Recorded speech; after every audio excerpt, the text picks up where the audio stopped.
अब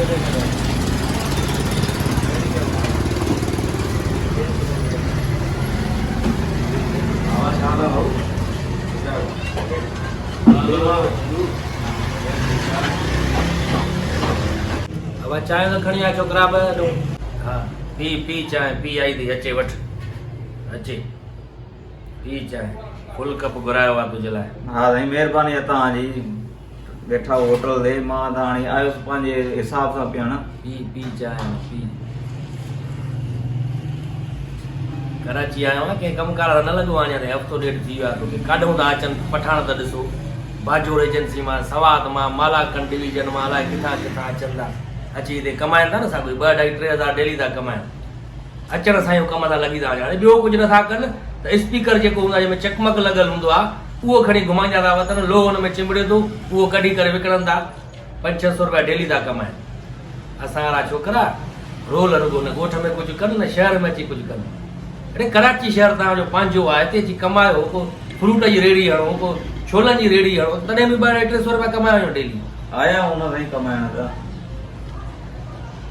आया हुन बस कराची में अचो था थधियूं हवाऊं हिते लॻनि थियूं परवाह आहे न काई न हिते का लोड शेडिंग आहे ॿियो इशू आहे बसि पिया आहिनि बसि हिते कमाईंदा न बिजलीअ जा उतां जा हयल लोड शेडिंग जा सतायल गर्मीअ जा हिते अचनि था। केॾो माण्हू विया मुल्क खे खाई आहे कराचीअ खे ॿाहिरां धारिया अची करे पंहिंजा सिंधी न अचिजो हिते कराचीअ में अची करे कमाइजो न। उते बि होटलनि में वेठा हुजो ॻोठनि में कराचीअ में अची होटल ताड़िजो का त मुफ़्त जी चांहि मिले था। आया हूं साईं कमाइण रोज़ी लॻंदी त कंदासीं न। कॾहिं कॾहिं कमाईंदो हफ़्तो ॾेढ त थियो त हिते आयो आहे परायूं चांहियूं रुगो पीअंदा परायूं मानियूं खाईंदा परावनि फ्लेटनि में रहिया पिया हूंदा। फ्लेट साईं किराए ते वरितो आहे। किरायो काॾो कढंदो पुटु कमाईंदो त किरायो ॾींदव न। ॻोठ में बि रोल रुगो हिते बि अची रोलंदा रुगो कराची बत्ती ॾिसी चढ़िया थी विया शहर जी। ॻोठ में सॼी वठो ज़मीनूं खपाए मिल्कियतूं खपाए करे हिते आया हो हाणे विञाईंदो पैसा सभु हिते उते ई कोन कमायो पुटु तव्हां हिते छा कमाईंदव।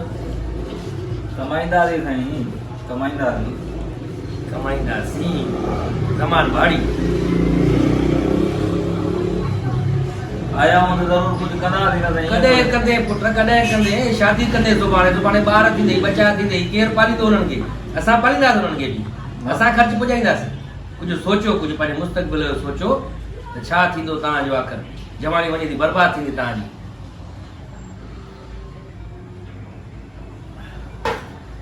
धारिया खाई आहे सॼी असांखे कराची मुंहुं धारियनि खे चओ त खाओ मुंहुं त न चयो आहे न धारियनि खे तव्हांजो कुझु कयो त पोइ छो हुननि खे मौक़ो मिले अचो कोन था ॾे कराची साईं परदेस आहे अमां खे नथो छॾे सघां। अमां खे छॾियो आहे आयो आहे न 10-15 ॾींहं आयो आहे न। दोस्तनि यारनि खे नथा छॾे सघूं हिते दोस्त आहिनि माइट आहिनि मिट आहिनि सभिनी जा नंबर ब्लॉक करे दूर पाती आहे पहुतो आहे हिते आयो आहे 15-20 ॾींहं थिया रोज़ी लॻंदी त कंदमि न। हल न को ॾिठल वठल होटल ते वेठो ॾिसूं ज़ोरी वञी करे वेही करे बसि चांहि पीअंदासीं उहो बि फुल कट बि न ॾेढ पैसा न मां ॾियांसि थो पाणी साईं मां तोबा कई तव्हांजे कट पीअण हूं हे मुआरे कट या 30 रुपया ते ही पंहिंजा रख चांहि ते हेॾो बेस्तो करे तूं मानी खाराईंदे पोइ त बंदूक हणंदी मूंखे ख़ुदा जी ॻाल्हि पए सलाई न कयो जो पैसो न अथव त बेस्तो छो था कयो।